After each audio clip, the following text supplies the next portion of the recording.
Please subscribe. Hi అండి అందరికీ.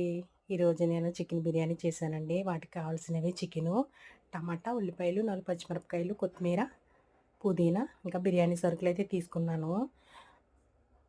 పొయ్యి మీద కుక్కర్ పెట్టి ఆయిల్ వేసి బిర్యానీ సరుకులైతే వేశాను. తర్వాత ఉల్లిపాయ ముక్కలు, టమాటా, పచ్చిమిర్చి, కొత్తిమీర, పుదీనా, ఉప్పు, అల్లం వెల్లుల్లి పేస్ట్ అయితే వేశాను. ఇవన్నీ మగ్గిన తర్వాత ఇవి బాగా మగ్గిన తర్వాత చికెన్ అయితే వేశాను. చికెన్ బాగా మగ్గిన తర్వాత నేను పసుపు, కారం వేశాను. కొంచెం పెరుగు కూడా వేశాను.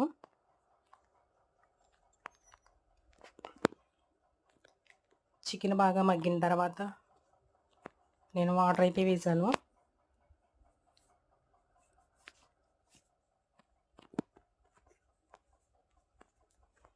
ఆ గిన్నెతో రైస్ తీసుకున్నాను. ఆ గిన్నెతో 2 గిన్నెలు వాటర్ అయితే వేశాను.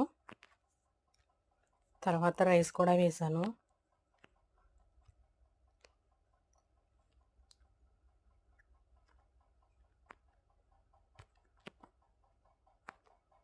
నిమ్మకాయ చెక్క అయితే పిండాను. తర్వాత కుక్కర్ మూత పెట్టేసి 3 విజిల్లు అయితే వేయించాను.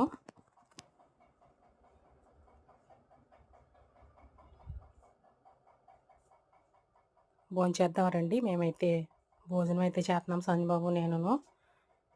బిర్యానీ అయితే అలా వచ్చింది.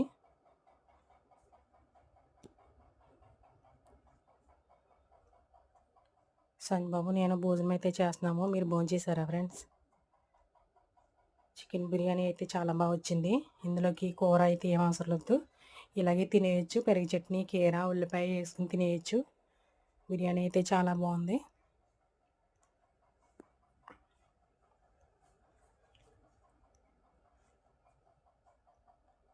సంజబాబు నేనైతే భోంచేస్తున్నాము. పక్కనే థమ్సప్ ఉంటే ఇంకా బాగుంటుంది. అవును, మీకు ఉల్లిపాయ కీర బిర్యానీలో తింటే మీకు ఇష్టమేనా? నాకు ఇష్టమే. బిర్యానీ అయితే చాలా బాగుంది. పక్కన థమ్సప్ టేస్ట్ అయితే ఎదిరిపోయింది. ఇలా సింపుల్గా చేసుకోవచ్చు. చికెన్ బిర్యానీ అంటున్నాను నేను. మరి మీరేమంటారో కామెంట్ చేయండి. వీడియో నచ్చితే లైక్ చేయండి.